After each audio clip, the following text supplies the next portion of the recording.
Yine ortaklar. Meşakkatli gün. 8 yaşları devam etti tuttu bize.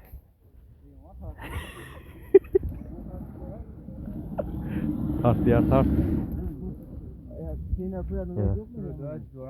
Yine kontrolda sesi.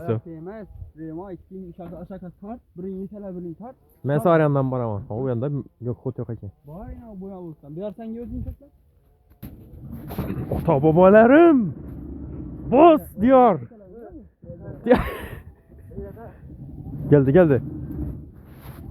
Yok baskı yola temiz bunu aldı. Bize çıkalım zengin çünkü. O. Kanı. Diyor. Davay. Yamansan diyor. Oh.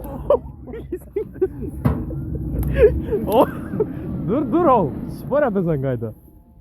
Bilet. Vokalar. Dumun başkaça. Rovaza aldı bilet. Bize de.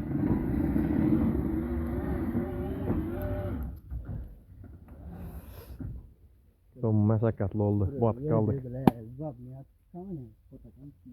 O 30'a giderse. O. Ben bastıramam bunu. O. Dur gidemez. Şöyle iş var da dur. Atla iş var. Atsa böyle atasa. Bunu götürüp götten içinde bekle koyuyoruz mu? Ya temiz bize şu iş. Bunu ağzıyım da temiz oldu.